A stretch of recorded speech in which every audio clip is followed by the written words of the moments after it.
charge him. Let's conspire with Hillary and the FBI with fake stories about him. All to distract from Biden's incompetence, weakness, and money-grabbing corruption. But here's the thing.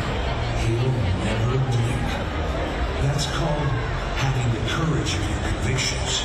And it's why he's our president. I'm Donald J. Trump, and I approve this message.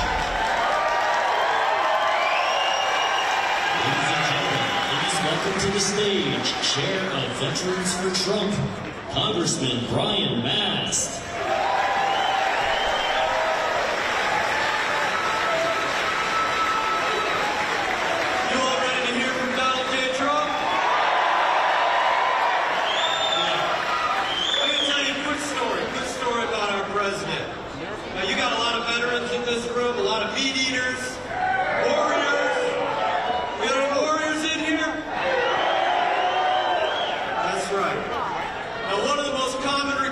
From our brothers and sisters in arms is, hey, can you get my retirement packet to President Trump so that he can cross out Barack Obama's name, or so he can cross out Joe Biden's name, and he can write that in there?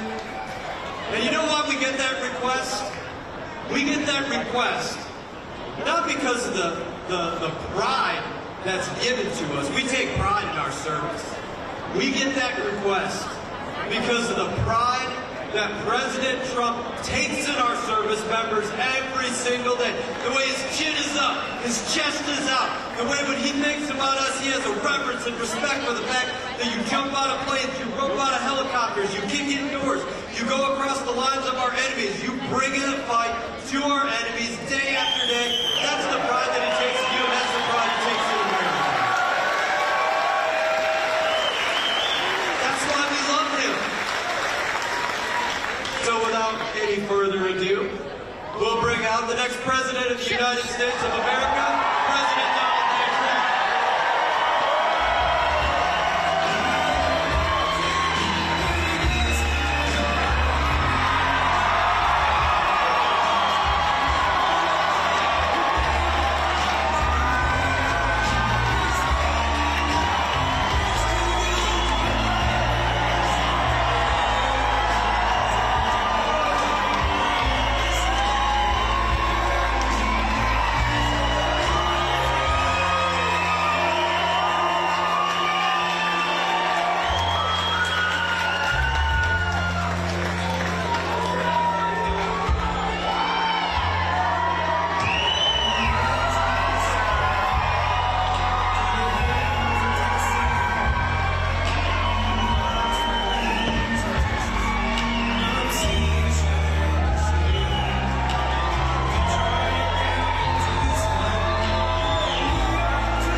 just knocked over a fan on purpose here. It was blowing the hell out of my hairs. I said, I got to do a good job in front of New Hampshire. I can't have fans. We don't need anything artificial out here. But I just want to say hello, New Hampshire, a special place, a great place. Many great friends and great people. I'm thrilled to be back in this beautiful state with thousands of proud, and I mean proud, I mean seriously proud.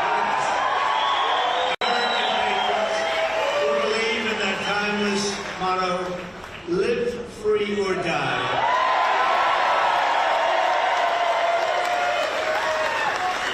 I want to thank all of the people, so many people, you know, we're killing everybody involved. I mean, just not by like a little bit, like by 40 and 50 votes. I want to thank my New Hampshire coaches, Lou Gargiolo and Windham Selectman Bruce Breton. A friend of mine, a good guy, U.S. Senator Bob Smith, Windham Police Chief Mike Karen, thank you, Mike. Representative Tim Cahill, and some of our fantastic supporters, Chris Stevens, David and Rakis, and Dave Hebert. Here's Dave. Somebody that's been with me from the beginning. I don't mean like 6 months in. I mean like from the beginning. I guess we're talking like in the 2015s. We don't even go back. We go back to 15s now. But he came. He said, "You're going to win, sir. You're going to win some big." I said, "Really? You think so? Really?" He's a total pro, by the way. So I don't know if you really believe that when he said that, but he said, "You're going to win. You run. You're going to win, sir." And he started with me 6 months before the campaign. And that's all I heard. Sir, it's unbelievable. You're doing phenomenally in the polls. I don't even know if they have any polls. But he got me all psyched up, I will tell you that. And he's also a fantastic person who loves, absolutely loves New Hampshire with his incredible family. And wife is here.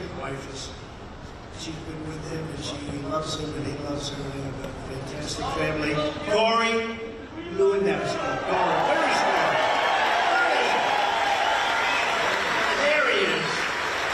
Always nice to be a little bit in the background. Thank you. Great job. He's doing a great job.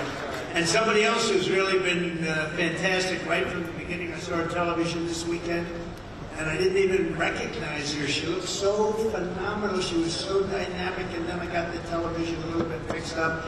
Also put on my glasses. And I saw how good she was. Caroline Levitt, she's been fantastic.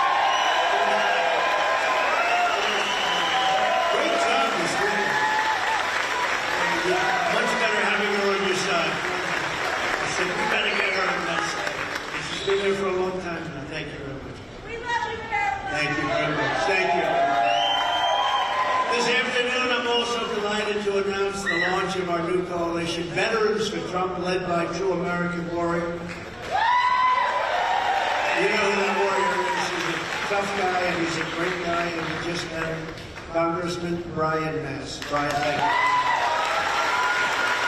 And today I'm especially grateful to receive the endorsement of over 100 veterans from the Granite State, including New Hampshire Veterans Coalition co-chairs, Hillsborough County Attorney John Coughlin. John, thank you very much, John. Thank you, John. And State Representative Joe Petrie. Thank you very much. Thanks, Joe. Good, tough guys. I also want to thank my senior advisor. Somebody's been here almost as long as Corey. He's been with us, Steve Stepanek. Thank you, Steve. And State Director Trevor Udleary. Trevor? Thank you, Trevor. Great job. Thank you very much. Really, we are doing fantastic.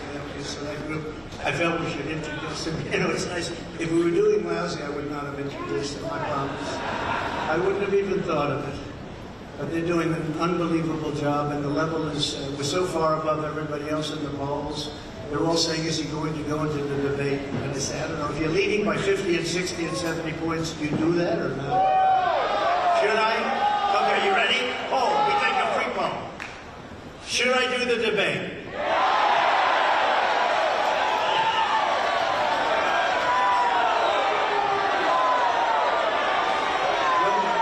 Something else, you know. See, some people say yes, but they hate to say it because it doesn't make sense to do it if you're leading by so much. But they like it for entertainment value because it's selfish. To every veteran in this room, we salute you, and we really do. We worked hard with the veterans, and we've had a fantastic relationship. And this is a very big and important veteran state. I probably learned more about the veterans from dealing in New Hampshire than any other state. Please stand and receive our thanks. All veterans, do you mind? Please stand. That's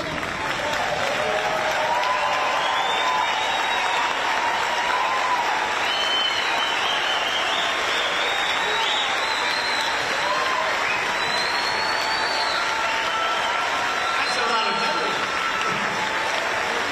Thank you. Thank you.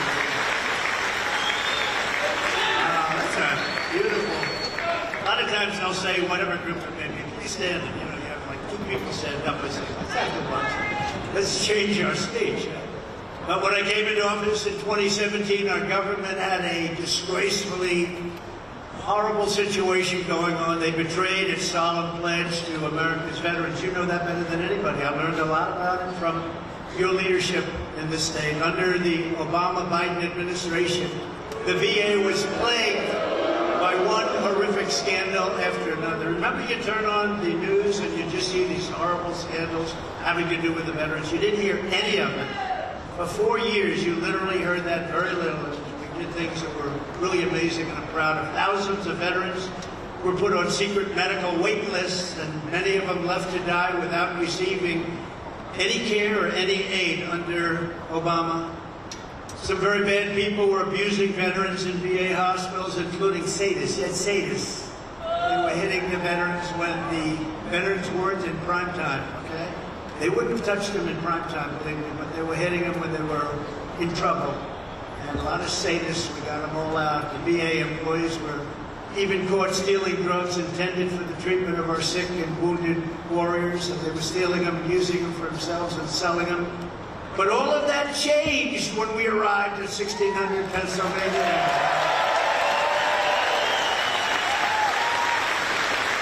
We went from the absolutely worst, Brian, you know that. We went from the absolutely worst to, that was the worst presidency for the veterans, the previous presidency. Wonderful people. You're not allowed to even say that. It's not politically correct, I'll say it.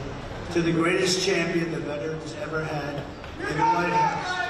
And it was very much promises made, promises kept, and a couple of the really big ones, just as I promised, I proudly signed the VA Accountability Act, allowing us to quickly terminate VA bureaucrats, bad people who mistreated our vets. We told more than 10,000 bad, corrupt, incompetent VA workers, people that were sadists, and they couldn't get rid. You couldn't get rid of them. You had no right. They could steal. They could beat people up. You couldn't do a damn thing, and we got it so you could fire them. And I said, "You're fired. Get out. Out.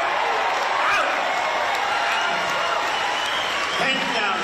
Sounds like a lot, but it's a big system. And we got 10,000 really bad people out. Very, very evil people. They knew who they were. They couldn't do a thing about it. It was amazing. So we got that passed in Congress, if you can believe it. They were trying for 30 years to get it passed.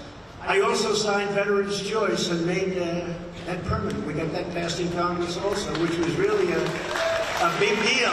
That was a big deal. You have choice. You can go out. If you're not getting the treatment, you go out.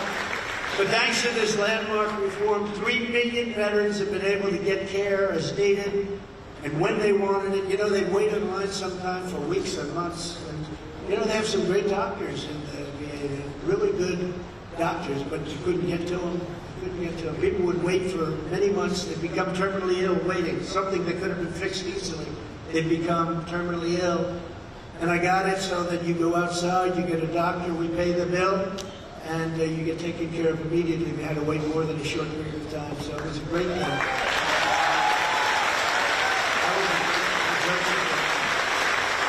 They've been trying to get that, by the way, that one 52 years, right? They were trying to get it for 52 years. They couldn't get it done. It just made so much sense right from the first time I heard it. And I heard it first up here from your people. Under the Trump administration, we secured record funding for the VA. We slashed VA waiting times by more than 33%, and even now there's a new chart that came out from our last period that it was 57%. That's a lot. And almost all veterans reported major improvements at their local VA facility once I became president. In fact, we hit an all-time record high of VA satisfaction of 92%. Nobody has.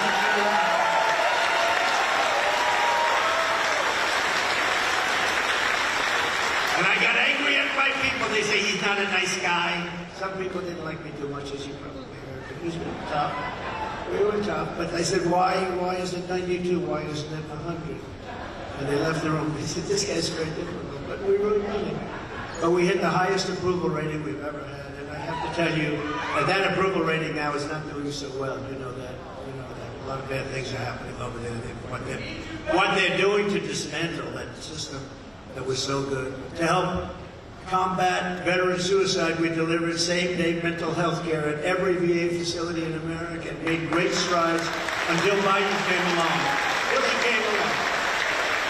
In a few short years, we turned the VA from a national embarrassment into a national example of devotion and service and loyalty to the American veterans. Amazing.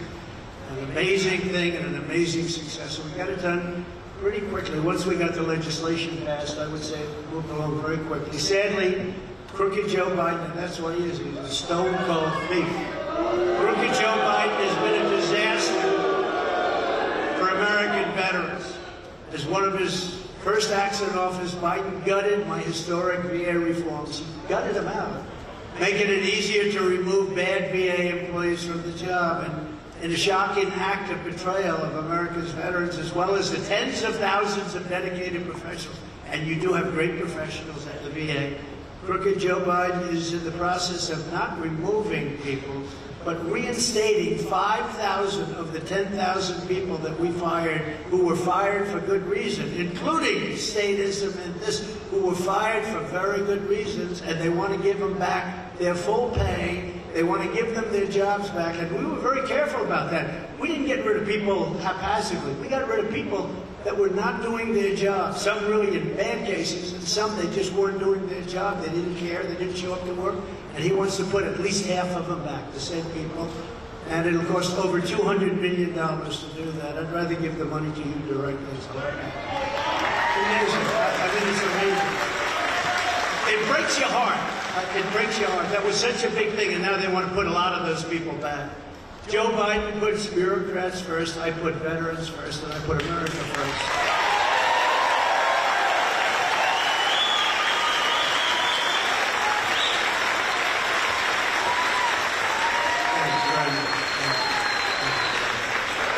That's why today I'm announcing a number of specific actions I'll take to fulfill our sacred duty to our great American veterans. On day one of my new administration, I will fully restore the use of VA accountability. We're going to bring it back in full force. And we already have the legislation passed, so I don't have to go through Congress, which really, that's why it took 52 years, because they couldn't get it passed. But we have it passed. All we have to do is make it work. So we have the hardest part is done, and direct my Secretary of Veterans Affairs to fire every corrupt VA bureaucrat who Joe Biden has outrageously refused to remove from the job or put back in the job. Then instead of providing more than $200 million in back pay to VA workers like Biden is doing, I will ask Congress to take every penny of those funds to finally build a brand new, state-of-the-art VA hospital right here in the great state of New York. Because I don't know if you know this, but we can say that no longer will New Hampshire be the only state in America without a full-service VA facility. We'll have it. We'll have it done quickly. We have a great thing. Did you know you're the only one that doesn't have one? All right, that's what you get with those Democrats. That's what happened. At the same time, so you're going to have a brand new VA hospital. Beautiful. state of the art, top of the line. Top of the line. The only state that doesn't have.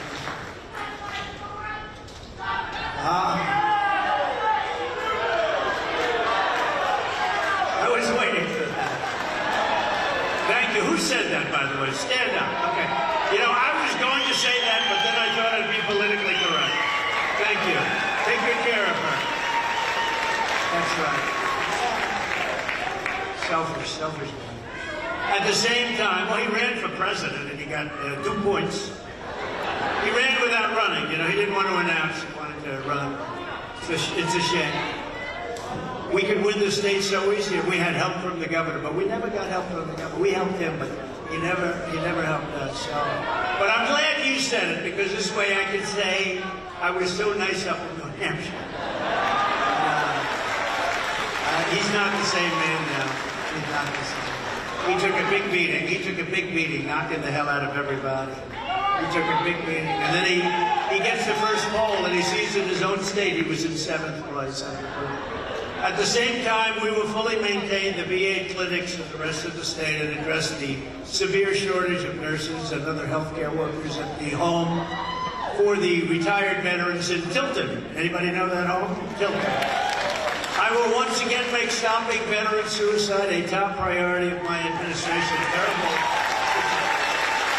I will ban the Department of Veterans Affairs from wasting a single cent to fund transgender surgeries or sex change.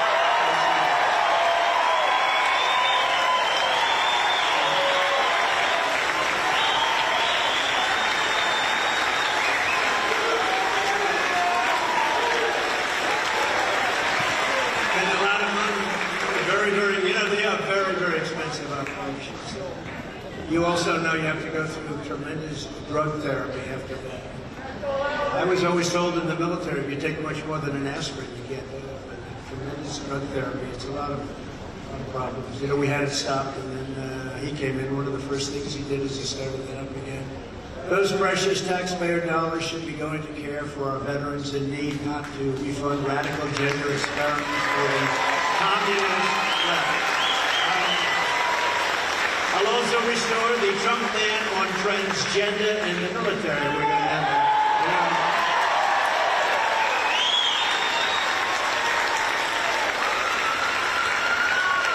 We had it banned.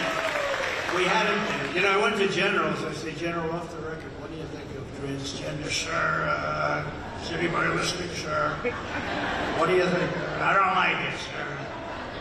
And then I'd say to another one, you know, they're all afraid to talk about it, but you know, I have to do what's right. You have to do what's right. You have to help everybody. You have to help transgender. You have to help everybody. But this was just not something that was working out. And as soon as they came back, a rigged election, by the way, as soon as they came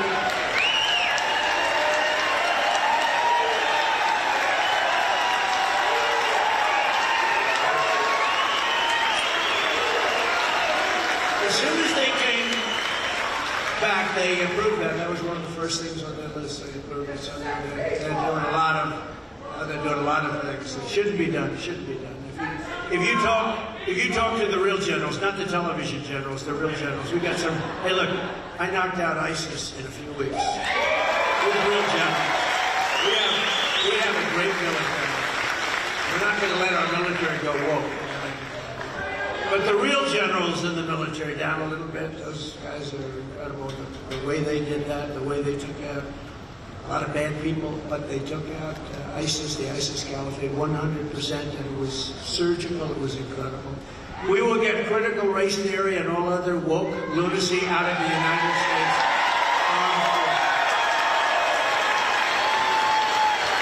And we will abolish every Biden COVID mandate and rehire every patriot who is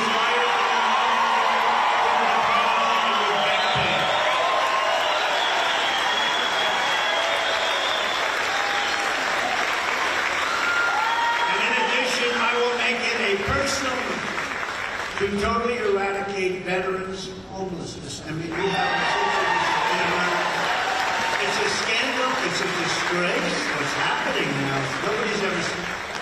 And it is a national tragedy that Joe Biden, Crooked Joe, is more interested in where's the money coming from.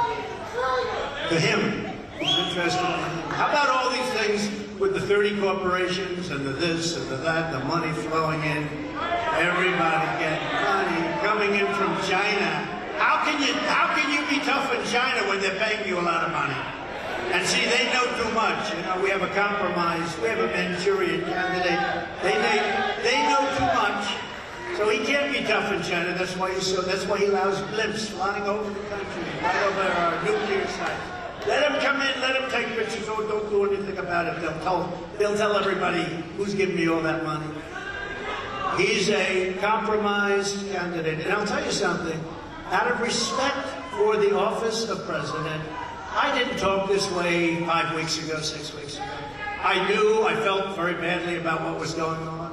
But out of respect for the office of the president, I wouldn't have said the way I talk. He's a crooked person. He's a totally dishonest guy. So we'd say things, but I even changed his name. I took it away from Hillary, and we call him Crooked Joe. Instead of Sleepy Joe, we call him Crooked Joe. I retired it. That was a great day for Hillary. Instead of Crooked Hillary, I said, we're removing the name from Crooked Hillary. Now we call her Beautiful, Beautiful Hillary. And we're giving it to Biden because he's a crooked person. But out of respect for the office, I would never have said that to this extent. And I never did. But now they indicted your president, your former president, who's very popular. So now they ripped off the top, they took the gloves off, and we can say whatever we want. And I'll tell you what he's done is a scandal the likes of which this country has never seen, and the fake news hates to talk about it. But it's a horrible thing that Crooked Joe Biden has spent nearly $1 billion to house illegal aliens and foreign migrants who are pouring into our country. It's an invasion of our country. We had the safest border in history. Now we have the worst border probably in the world.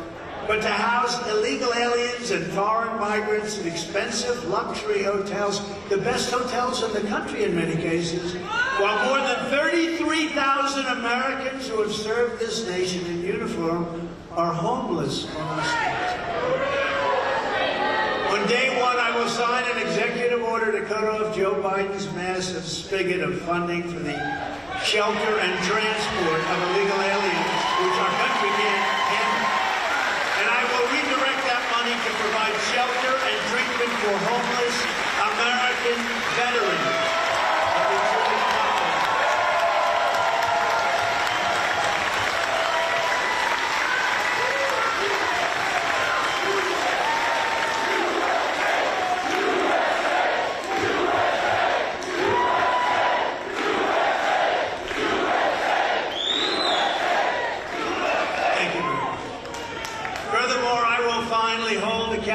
All of the failed leaders and television generals who gave us Joe Biden's catastrophe in Afghanistan 2 years ago. In my opinion, I watched a lot of the parents. I spoke to many of those parents. I called them when it happened. What a horrible thing, and what they've gone through. There was no way that was going to happen. We were going out, but we were going to get out with strength, with dignity. What they did when they took the soldiers out first. No, you take the soldiers out last. Take them out last. We went 18 months without one soldier being killed. I spoke to the head of the Taliban. He said, don't do it, Abdul. Don't do it. Same man is still running. But when you think of that horrible event, leaving untold numbers of Americans behind, 13 dead warriors, 35 horrifically wounded, nobody talks about them, but horrifically wounded warriors, and $85 billion worth of the finest military equipment on the planet, bought by me. We rebuilt the military. I rebuilt the entire U.S. military. A lot of that equipment was brand new, bought by me. It was the single most embarrassing day in the history of our country, in my opinion. I think it was, and I think it probably was what led Putin to say, this is the time that country has had it. Because I guarantee you one thing, Putin was not going in with me, and neither was she going into China and into Taiwan. But Putin was not going into Ukraine. And we talked about it too, and I got along with them great. They hate to hear it. You got along with them. Yeah, it's always nice to get. And you know, nobody was rough. Look, I ended the pipeline. Nobody ever heard of Nord Stream 2, right, Brian? Nobody heard of Nord Stream 2. I said Nord Stream 2, nobody knew that's a pipeline going to Germany and taking care of all of Europe. I ended it. It was dead. And then Biden approved it his first week. So what's going on there? Under my leadership, we were leaving Afghanistan with dignity and strength, and we would not, under any circumstances, what that was surrender and humiliation. That's what it was. I think it was the most embarrassing day in the history of our country. And we had it so solid. They weren't shooting at us. They knew better because they knew they were going to get absolutely decimated if they did. When I returned to the White House, we will restore peace through strength. That's what we had. We had peace.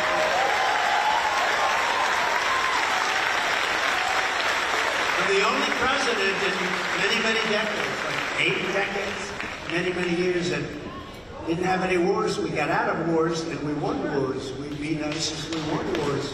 But we got out of wars and everybody respected us. You know, 3 years ago, we were very respected. We were very respected. They didn't play games. Nobody played games, including trade, where we get screwed by everybody.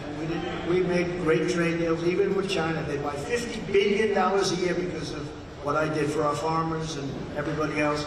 And we were respected, and they didn't play games. We took in hundreds of billions of dollars through tariffs on China. No other president took in 10 cents. Hundreds of billions of dollars. They were not too fond of me, but I got along with President Xi also. We give... I just looked at that. I just said, look it up. I was in the plane coming up. I said, look it up. What do we give Afghanistan? Does anybody have that note? I think I gave it to Corey. We give Afghanistan now billions of dollars. I said, I didn't know that. Billions of dollars in aid.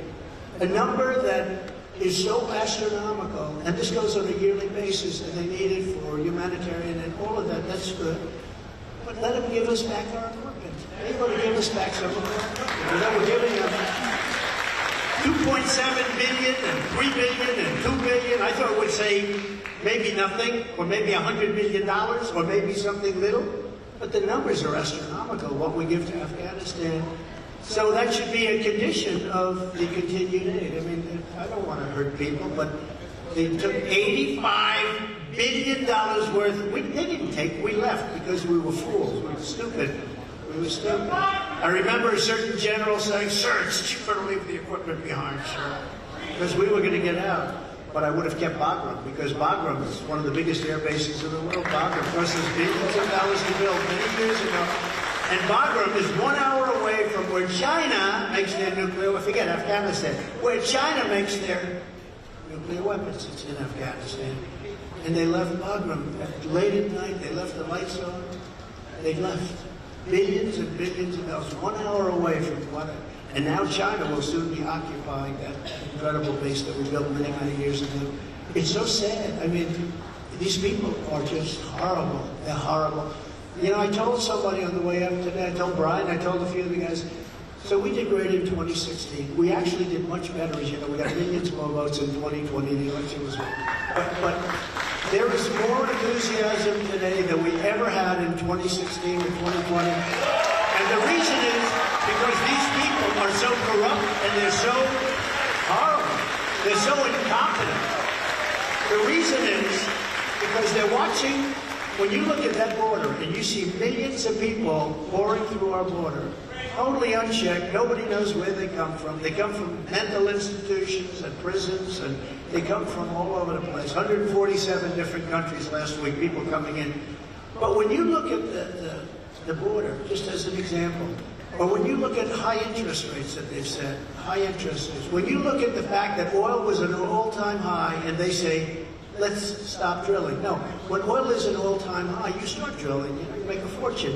We would have supplied all of Europe, everything. We would have supplied oil and gas to Europe. We would have made a fortune. We would have started paying off that big debt that we have, $35 trillion. We would have been paying it off. We would have made a fortune. And this guy stopped it. And now we're getting our oil from Venezuela. How about that one? It's not even, I should say we're getting our tar. Because they have very bad, they have very heavy, it's like tar, you have to refine it. And for the environmentalists in the group, you know where we refine it? In Houston. Has to be brought. There's only one plant that can refine it. It's like tar, and it's Houston. So all of that's spewed up into the air of Texas. We get it from there. We have the best stuff. I call it liquid gold under our feet. We don't use it. This is a crazy administration. This is like April Fool's Day. They want open borders. They want no voter ID. They want no paper ballots. They want high interest rates. They want your taxes are going to go up 4 times this year, 4 times. They haven't been able to break, I got you the greatest tax cut in the history of this country. And they have tried, but they haven't been able to break it yet. But at some point, it expires in another fairly short period of time. So get ready for that one. These people want you to pay much higher taxes. It's crazy. And we can do it so much easier. Everyone can see the stunning contrast between our incredible success and Joe Biden's horrendous failures. And that's one reason why we're leading so big in the polls. That's really the reason I think it's more enthusiasm now in 2016 and 2020 because you've seen how incompetent these people are. It's horrible. In the recent Rasmussen poll, we're up 44 points with Trump at 57, Ron DeSanctimonious at 13, and the rest of them down in single digits. And in the morning consult that just came out, I wanted to see, because, every time you get indicted, I like to check the polls. One more indictment, and I think this election's over. One more. No, it's horrible. You get indicted for nothing. Can you imagine a guy? Let's indict my opponent. This is a sick. This becomes a third world country. The latest morning consult poll has us far ahead. We're at 59%, and the others are at like 12. One is at 12. I think that's the sanctimonious, but he's rapidly being caught by Ramaswamy. Who's good? No, Christie's he's eating right now. He can't do that.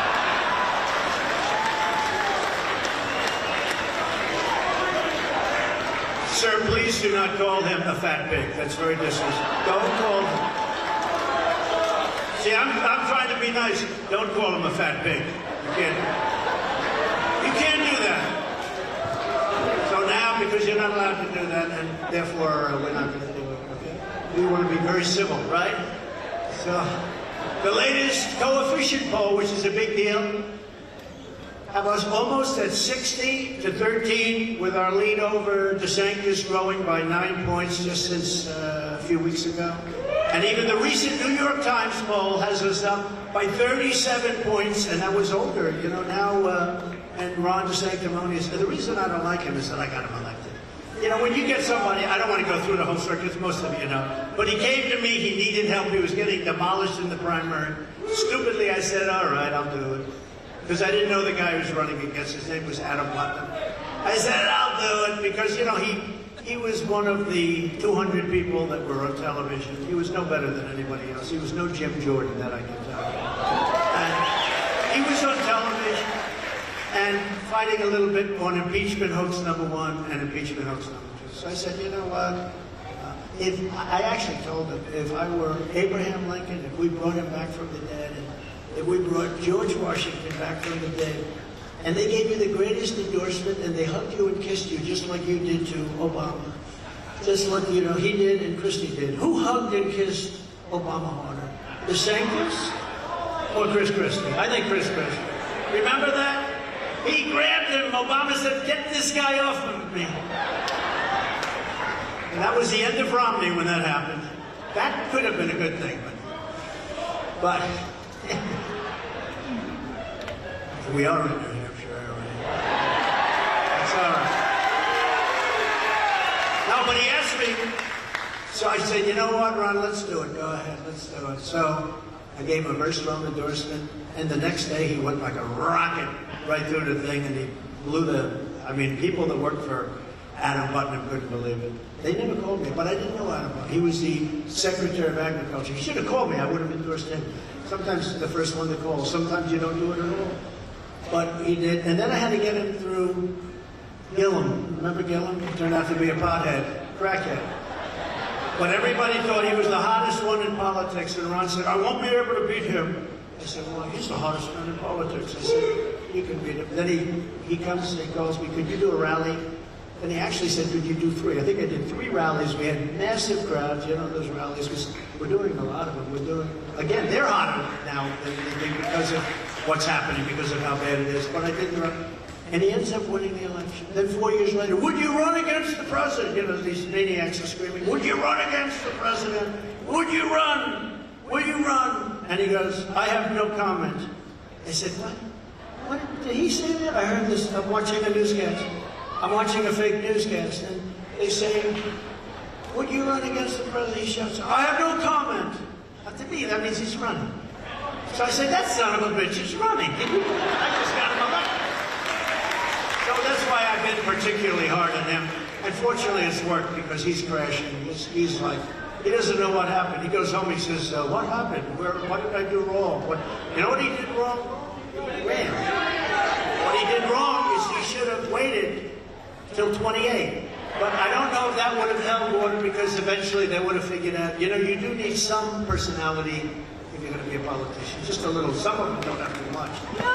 Like your governor, you know.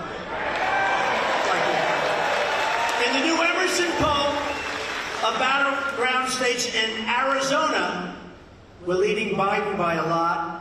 And very importantly, at that same poll and in other polls, we're leading Biden by 7, 8, 9, 11 points. But you know what? When I hear we're leading by 2 or 3 or 4 points, you know, you gotta understand, that's actually a lot for a Republican, because they have a built-in vote that no matter who you are, even if you can't put 2 sentences together, you get like 40. We don't have that. We have to win the entire East Coast, like we did in 2016 and like we did in 2020 too. They're watching, folks. They're watching. In that same poll, we're leading in the primary by 47. Think of that, 40, that's a lot. But we will not play prevent defense. You ever see in the NFL? They don't allow a point on the other team, not a point. Their defense is brutal. They can't get, now they just have to hold the other team one more series. They have to hold, just please hold them.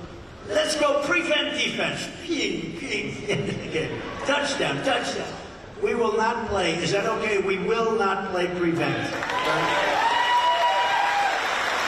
But everyone else is in single digits. Here's one you'll like. In the New Hampshire brand new coefficient poll, respected highly, the New Hampshire Journal has us leading by 43 points. We're leading by. And DeSantis, Ron DeSanctimonious, he's at 9 points. He's at 9. Time to go back to Florida, Ron, and, you know, work on your insurance that's costing everybody a fortune. And now we're dominating Biden in the general election. Harvard-Harris has us up by 5 points, and we're up 18 points among independents. Remember, you know, they like to go around, well, will Trump get the independents? Will Trump get the women? You know what the women want? The women want safety. They want to have a border. They want to have low taxes, low interest rates.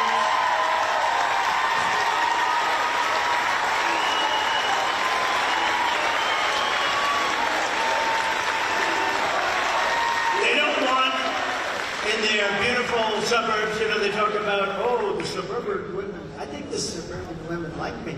You know what I did? You know what I did? We have a lot of suburban. No. They don't want to have a low-income housing job built right next to their house. That's what the Democrats want.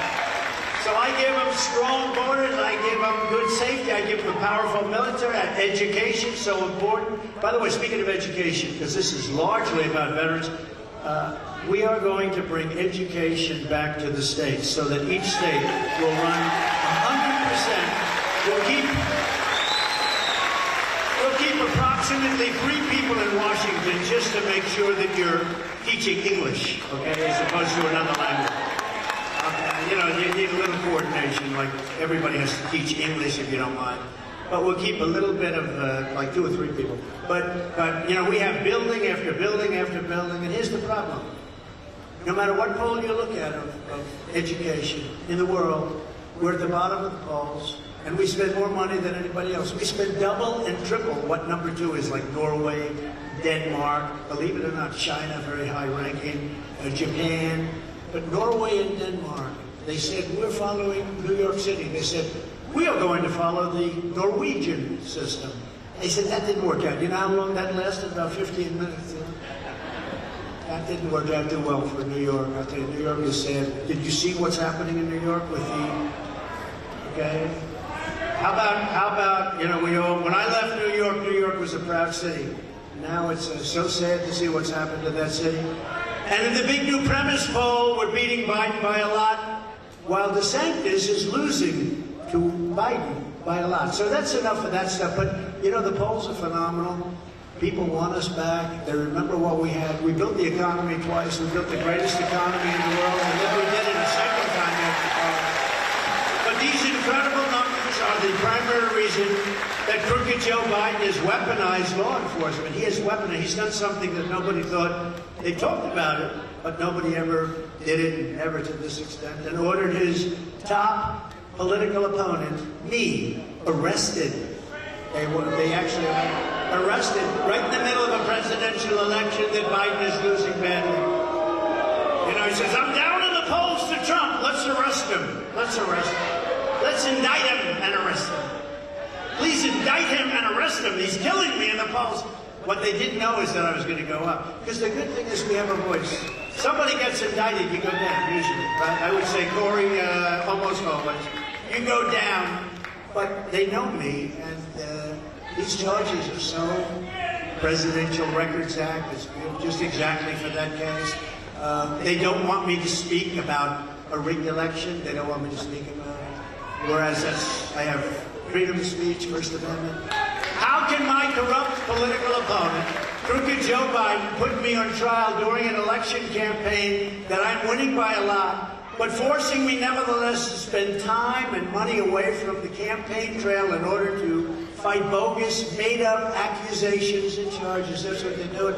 I'm sorry, I won't be able to go to Iowa today. I won't be able to go to New Hampshire today because I'm sitting in a courtroom on bullshit because his attorney general charged me.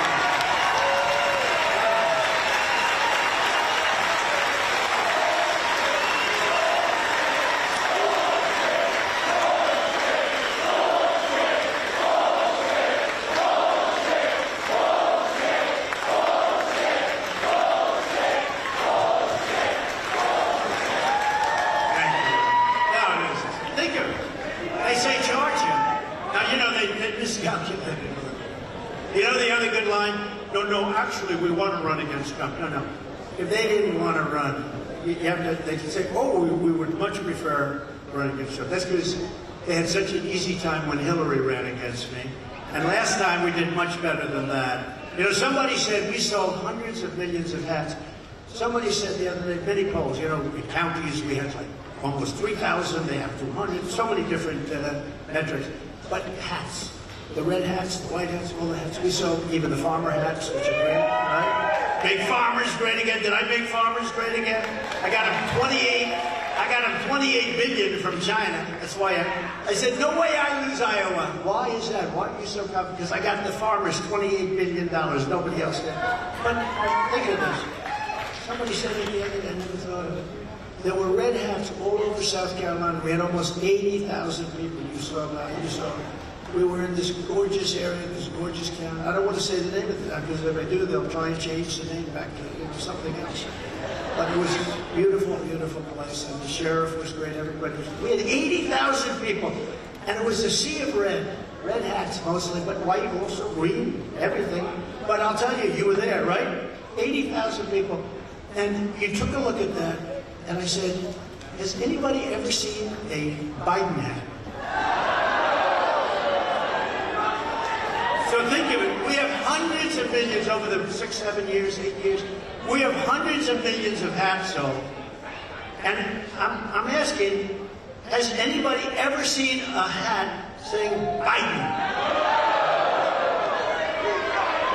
Well, we did have hats, because we made them, that said, where's Hunter? Where is Hunter? Holy where he turned out to be. He was in some dark places. But is this going to be where they go and indict your opponent? Is this going to be the next president's going to say, hey, listen, my opponent is doing really well all over the place. Look at the crowds we have. I mean, outside you got a lot of people. And by the way, I want to say officially for the press, it's about 110 degrees in this room. Nice job with the air conditioning, whoever. You know what the press will say? You know what they'll say? Trump didn't look well. He was extremely wet. It's 104 or 5 degrees in this room, but we're okay with it, right?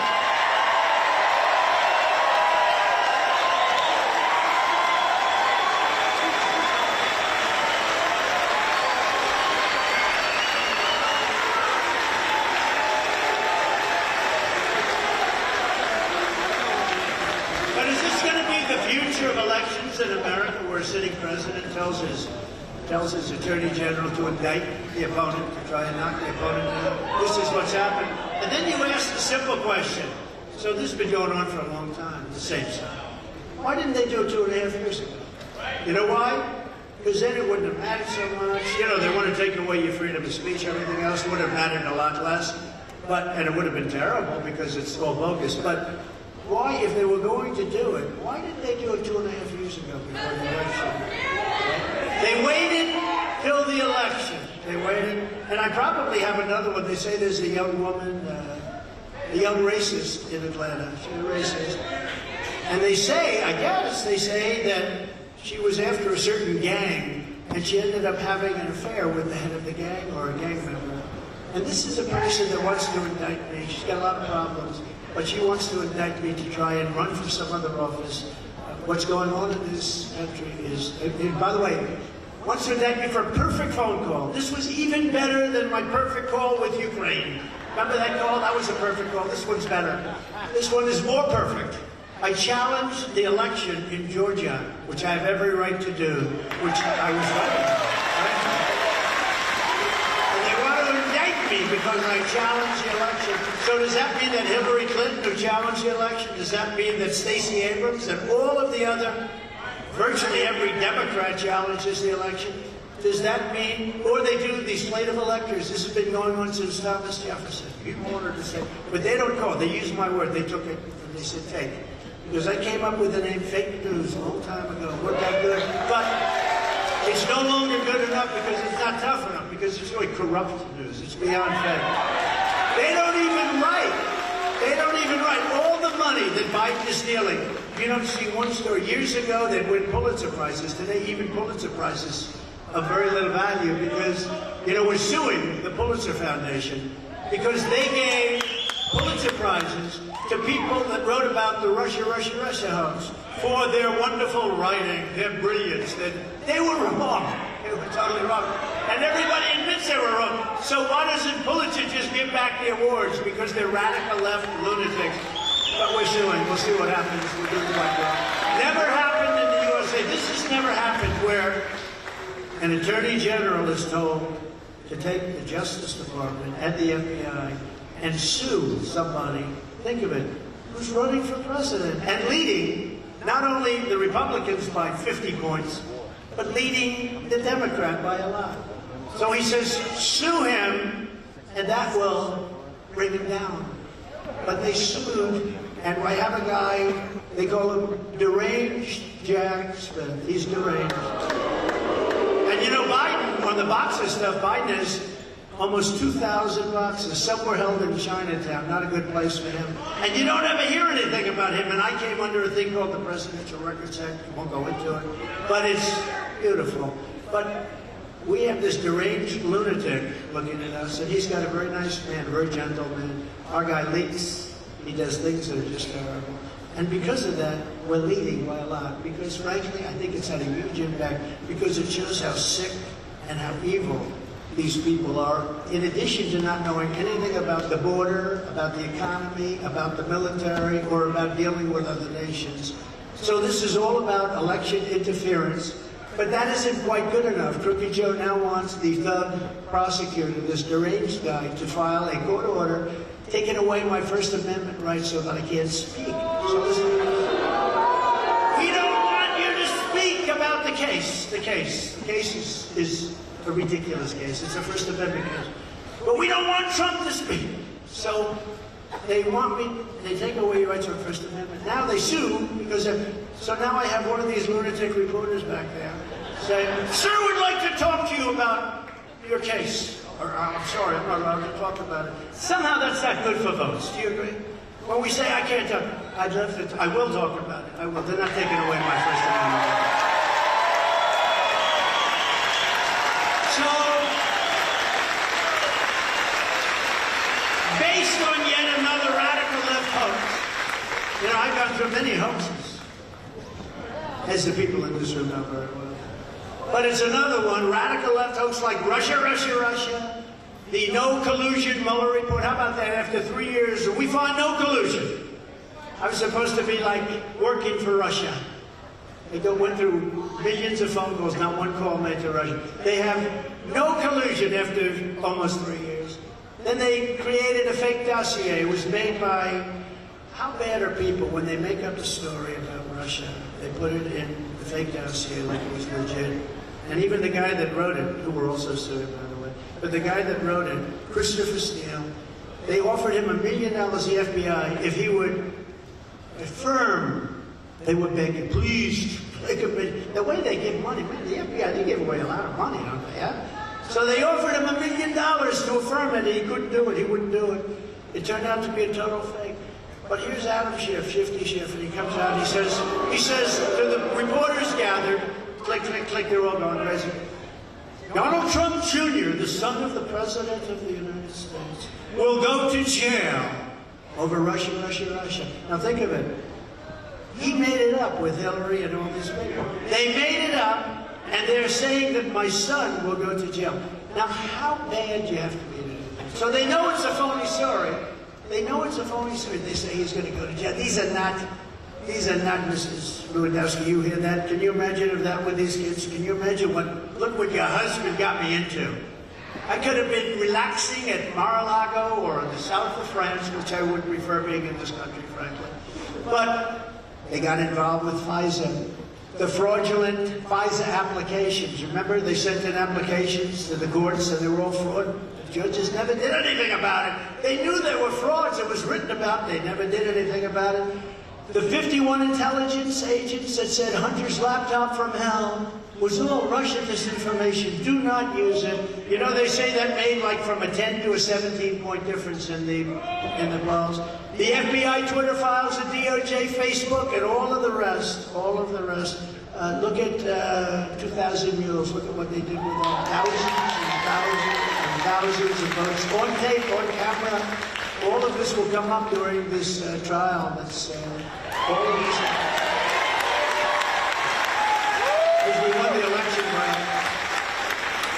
Then they have this crap going on. I never even thought of this.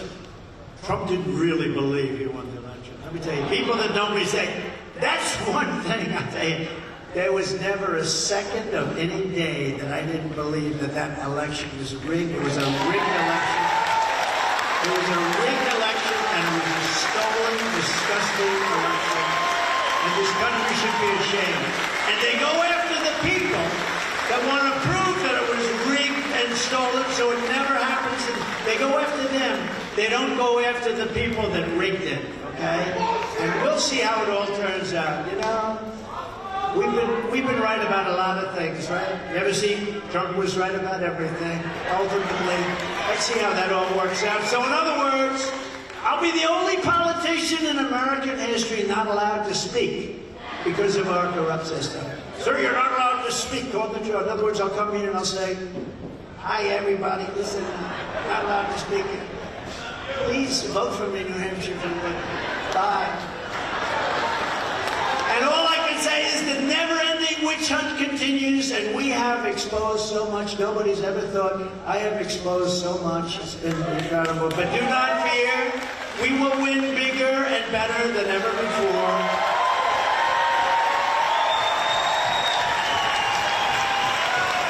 They rigged the presidential election in 2020, and we're not going to allow them to rig the presidential election in 2024. We're not going to allow it to happen. We're not going to allow it to happen. such an important state. You know, you're relatively small. You're so important politically. And you know, I kept Iowa and you in those first positions. Please remember that. Because I thought there was a great, beautiful tradition to it. They wanted to move you way back in the line. And I said, no, we're not doing that. We're not doing that. You are in the position. You'll always be there as long as I have anything to say about it. Joe Biden is the most incompetent and corrupt president in U.S. history. The Biden crime family was taking in money from China, Ukraine, Russia, all these places he has to deal with, and so many others. And now whenever more Biden corruption is exposed, his henchmen charge me with a crime. You know, when they get something on Biden, oh, let's indict, let's add on another indictment to that stupid indictment that we filed. Let's add on another one, because that takes the news cycle. Unfortunately, I get disproportionate publicity. So they indict me. He's right, great calls. But so they indict. So when they want to keep something, they say, oh man, they got Hunter again. You know, at some point, Joe is going to have to say, you know, this Sun thing just isn't working out. Do you agree? The Sun thing's not working out too good. All he had to do is pick up the laptop. Didn't the guy call him like a laptop? Pick up your laptop! Pick up your laptop! I wonder where that cocaine came from. That was the quickest investigation I've ever seen. You know, somebody told me, could be wrong. I always say that way you can never get sued. Somebody told me, could be wrong. I'm sure it's wrong. But in that little cubicle where it was, there would be normally thousands of fingerprints. You know, people made. There were none. It was clean. So the kind of place I'd like to be, actually, clean. I like cleanliness. But it's called a cover-up. Every time the radical left Democrats, Marxists, communists, fascists indict me, I consider it a great, great, great badge of honor. Because I'm being indicted for you. I am being indicted for you. Thanks a lot. But never forget, our enemies want to stop us because we are the only ones who are going to stop them. It takes brave people to stop these radical lunatics. It takes brave people. They're sick people. They want to take away my freedom because I will never let them take away your freedom. That's what's happening. They want to silence me because I will never let them silence you. And in the end, they're not after me, they're after you. I'm just standing in their way, and I always will stand in their way, bro. And if you put me back in the White House, their reign will be over, and America will be a free nation once again, because we do not have a free nation.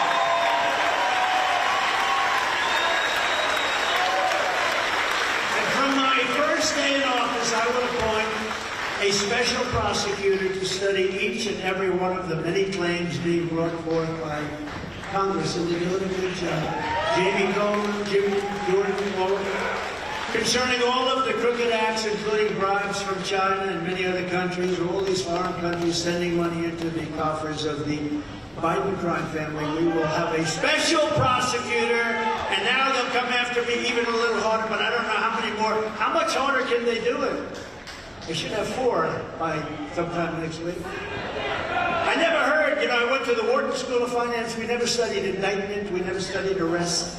We never studied prison. These are sick people we're dealing with. It's often said that Republicans don't fight hard enough, and I happen to agree, but they never said that about Trump.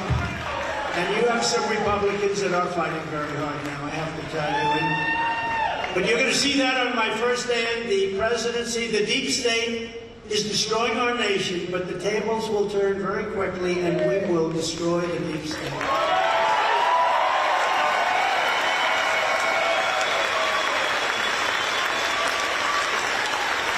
And we got rid of a lot. It didn't look like it, but we got rid of a lot. But we're also fighting like hell and also doing a great job in holding back China, holding back North Korea, Kim Jong-un. All of a sudden that problem stopped. Russia would have never gone in. China would not be talking about Taiwan right now. We did a great job.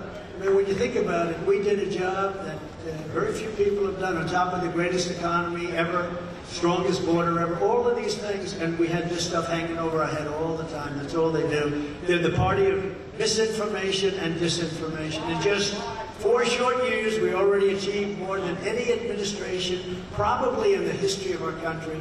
We delivered the largest tax cuts and regulatory cuts by far in history, and likewise, we built the greatest economy in history. We achieved energy independence and would have shortly gained energy dominance. We were going to be dominant. Energy dominance for the first time ever. We had gas prices at $1.87 a gallon.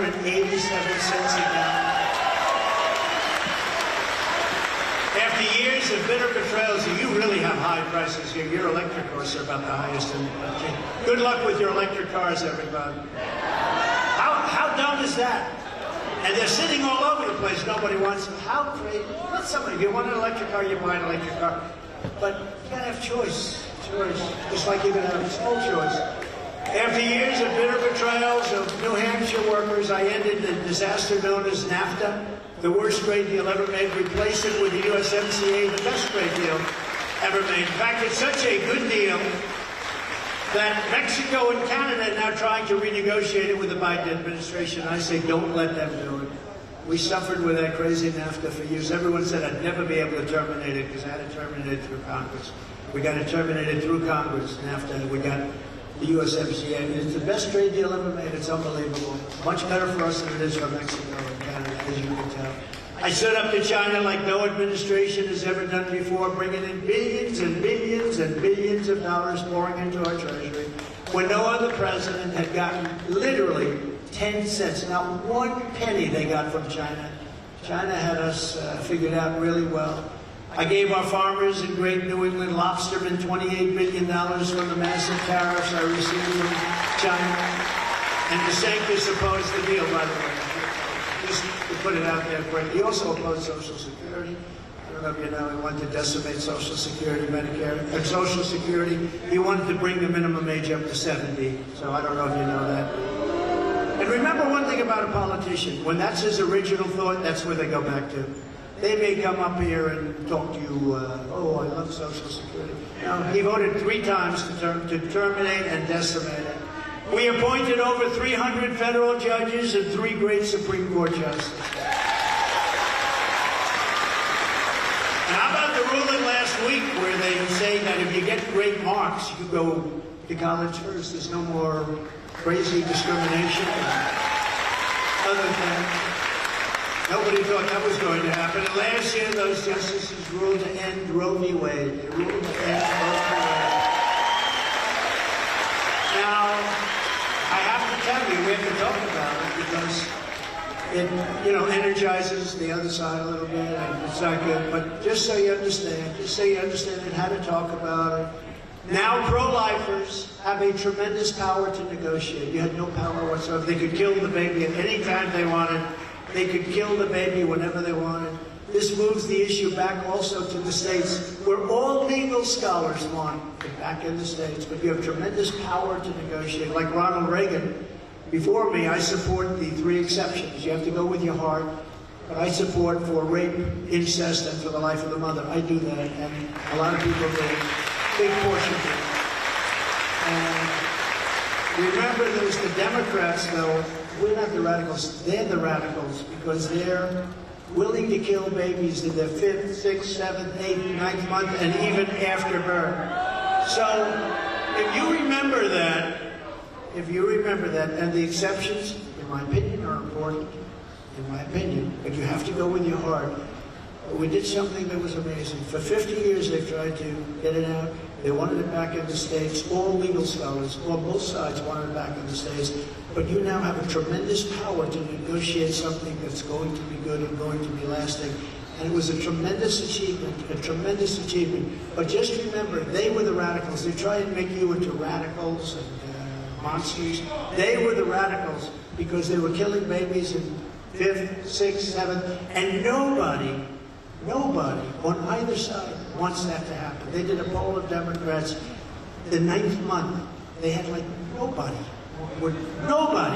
So you have to remember, so you're in a very good position. You have the power now of negotiation. We gave you something that was a really fantastic thing that most people thought couldn't be done, and now you have to use it wisely. They're the extremists, not us. And we created the most secure border in U.S. history. We built nearly 500 miles of border wall. We got Mexico to give us 28,000 soldiers free of charge. Remember when they said, oh, Mexico didn't pay? Mexico gave us 28,000 soldiers free of charge. It's a lot more than a little bit for the wall and a lot less complicated. I said to the president, you know, a lot of people are coming in from Mexico. The cartels are bringing in really bad people. You have to give us soldiers. No, I will not do that. I said, no, you have to. How many do you need? 28,000. Well, that's a lot. That's a lot of soldiers. Pancho Villa, you know, with the bullets thrown out. Pancho Villa, these soldiers aren't politically correct either. Ours have to be politically correct. If our soldier speaks up to a person, a little bit rough, they put him in the brig for the rest of his life. Okay? It's not good what they do to our soldiers. Okay? They don't get it. But we had 28,000 soldiers. So people say, well, what about Mexico? Did Mexico? I said, much better. But they said, we're not going to do it. I said, it's okay. Don't do it. But you're going to suffer big consequences. Because what I'm going to do is I'm going to sign legislation, which is on my desk, that for every car, you know, it took 32% of our business out of the United States over a period of 22 years. 30, not during my administration, nothing. Because I told people, you go there, and you're going to put a big tariff if you sell it back in. That's what you had to do, and you would have kept everybody. But they took 32 and said, here's what you do. If you don't give us 28,000 soldiers, I am going to put a 25% tariff on everything that Mexico sells into the United States. You're not going to sell anything to the government. No, you should not do that. I said, that's what I'm going to do. And he said, you know, in thinking about it, we would be honored to give you 28,000 soldiers. So we had 28,000 soldiers. Remain in Mexico, that was another one I got. Remain in Mexico. When these people come in, they come into our country and they stay and they never leave. That's it. And they're criminals and they come in from many times, many jails have been emptied out. And what I did is I got it, remain in Mexico. Now the people have to remain. The problem is that Biden is giving it all up. He's giving everything up. Our medical stay, he gave up. Even the judge said, you don't want to give that up. Our country's going to be overrun. So they gave it up. But all of that was just the beginning. Here's some of the agenda that I will immediately implement when that's you and me, we're all going to become the president of the United States. 47th president of the United States. And before I even arrive at the Oval Office, shortly after I win the presidency, we will have that horrible war between Russia and Ukraine settled. It'll be settled. I know about it very well. And it's done very quickly, maybe in 24 hours. And I'm the only candidate who can make you this promise. I will prevent World War III. I'll prevent it.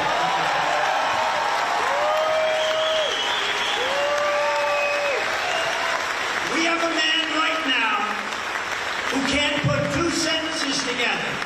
And he's negotiating on our behalf with nuclear weapons. He's lost every country. Now we're enemies with Russia, with China, with North Korea, with Iran. I terminated the Iran deal. I got Jerusalem, the capital of Israel, and built our beautiful building out of Jerusalem stone, right? Beautiful, all Jerusalem. You can't put two words together, so I understand. No, but we have a man who can't put two sentences together. And he's negotiating with people that, like President Xi of China, he's negotiating with people that are at the top of their game. There's nobody in Hollywood that can play the role of some of these people. These are smart, tough killers. Macron of France, and you heard this story maybe quickly, because I'm sweating like a dog up here. Does anybody want me to stop, or should we go forward?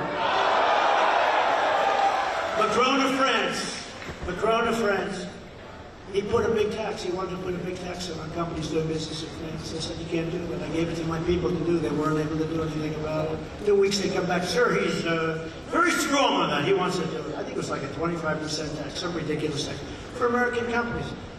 I called him, I said, Emmanuel, I like you very much, my friend. You can't put the tax on. If you do, here's what's going to happen. I'm going to put a 100% tariff on all of your wines and champagnes that I don't even like.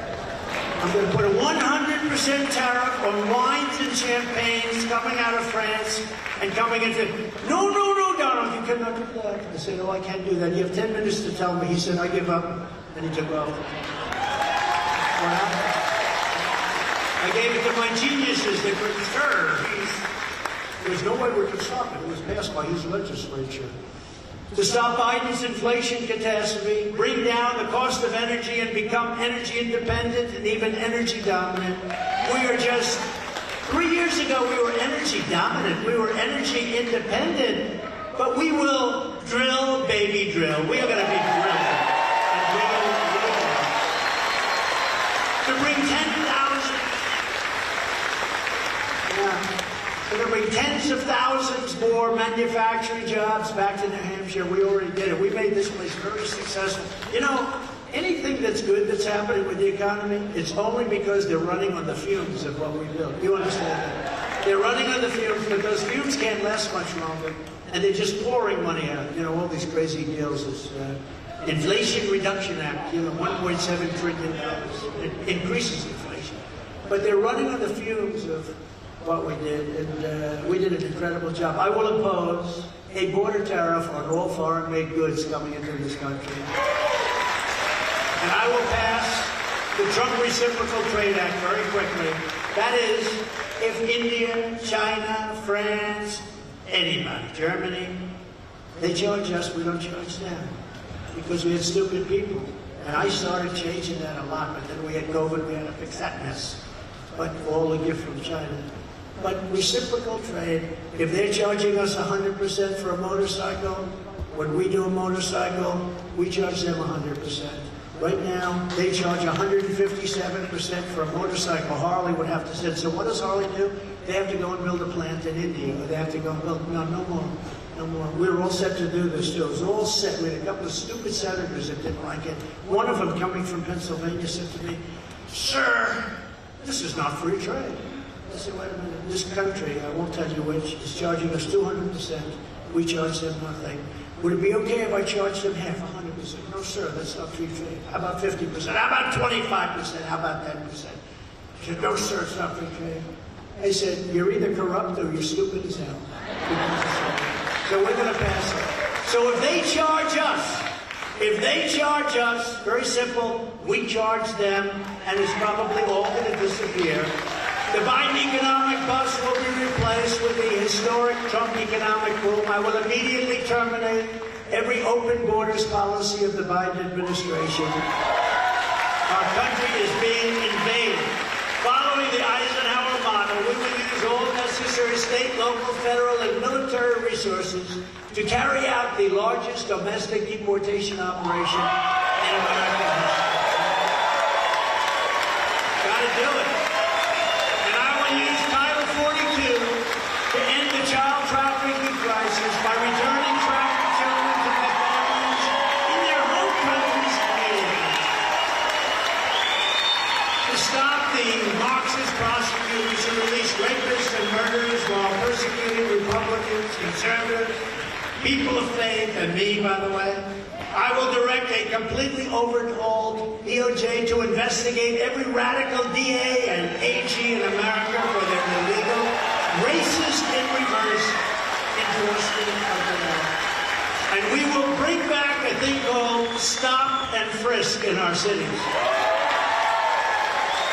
On day one, I will sign a new executive order to cut federal funding for any school pushing critical race theory, transgender, insanity, other inappropriate racial, sexual, or political content on our children, our beautiful children. Our beautiful children are being destroyed by these maniacs. I will keep men out of women's sports. And I will sign a law prohibiting child sexual mutilation in all 50 states.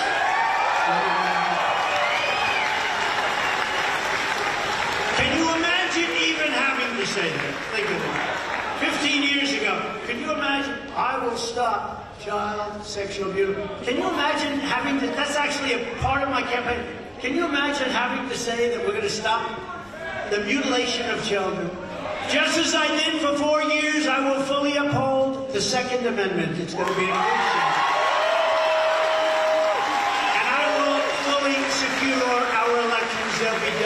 the right way.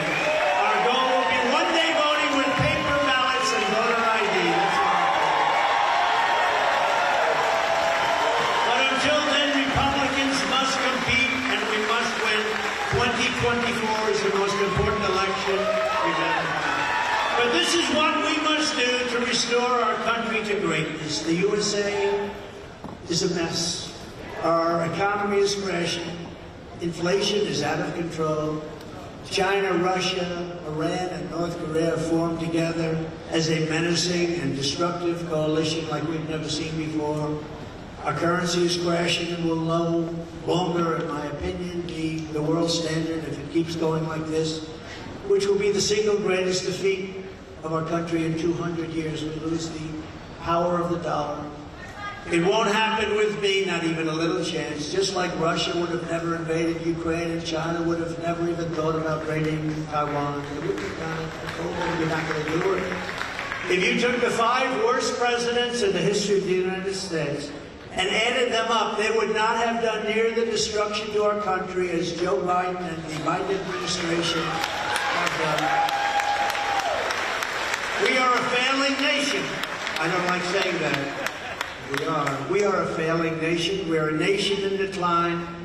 And now these radical left lunatics want to interfere with our elections by using law enforcement, the DOJ, the FBI. It's totally corrupt, and we're not going to let it happen. 2024, we have no idea how important it is. It's our final battle. It's our final real big battle. With you at my side, we will demolish the deep state. We will expel the warmongers from our government. We will drive out the globalists. We will cast out the communists, Marxists, and fascists. We will throw off the sick political class that hates our country. We will rout the fake news media. We will defeat crooked Joe Biden, and we will drain the swamp once and for all.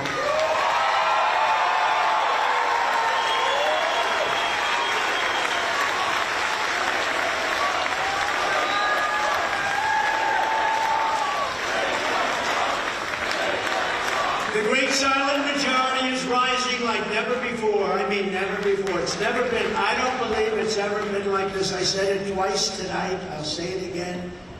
We have never had anything like it. The spirit, the love, the passion. There's never been anything like this. And we went through 2016 and we went through 2020, and most people would say they were the most passionate. This is blowing it away. But we've never had anything like this, never before. And under our leadership, the forgotten men and women will be forgotten no longer. With your help, your love, and your vote, we will put America first. We will make America. We're going to make America greater than ever before. We're going to make it great. It's hard to believe right now. Our country is at such a low point. We will make America greater than ever before. Thank you.